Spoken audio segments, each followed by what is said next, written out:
வணக்கம் ஃப்ரெண்ட்ஸ், இன்றைக்கி நம்ம அரிசி பருப்பு சாதம் தான் பார்க்க போகிறோம். அரிசி நான் 3 டம்ளர் எடுத்திருக்கேன். அதுக்கு பருப்பு 1 கிராம் பருப்பு எடுத்திருக்கேன். ஃபஸ்ட்டு இதை நம்ம தண்ணியில் ஊற வச்சுக்கலாம். ஒரு 10 நிமிஷம் ஊறினா போதும், சாப்பாட்டுக்கு தயாராகிடும். இதுக்கு என்ன போடலாம் அப்படின்னு சொல்லி பார்க்கலாம் வாங்க. சின்ன வெங்காயம், பெரிய வெங்காயம் நான் 2 சேர்த்துருக்கேன்.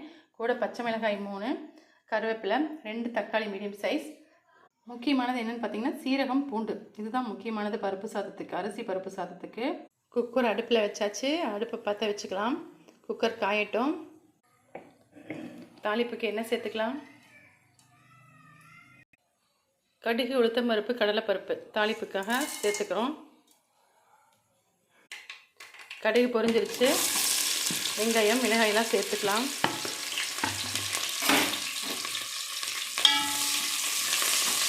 வதக்கி விடுவோம். பொன்னிறமாக வதங்கிடுச்சு. இப்போ நம்ம தக்காளி சேர்த்துக்கலாம்.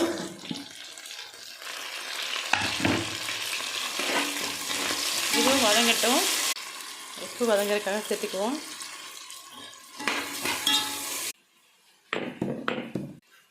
இடிச்சுக்கலாம். இடித்த சீரக பூண்டை நம்ம இதோடய சேர்த்துக்கிறோம்.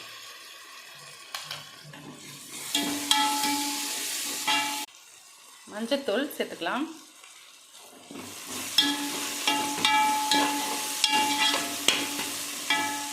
காரத்துக்காக நம்ம குழம்பு மிளகாய் தூள் 1 ஸ்பூன் சேர்த்துக்கிறோம்.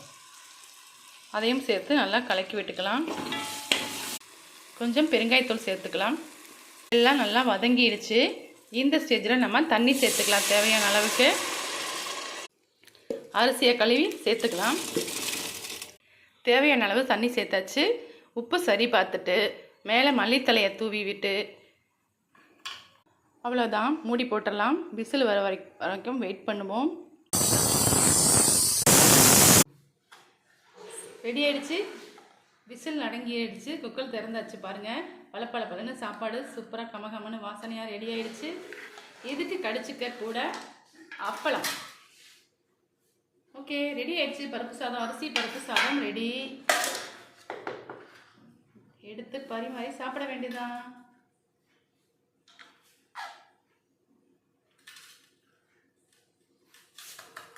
சுட சுட ஆவி பறக்க.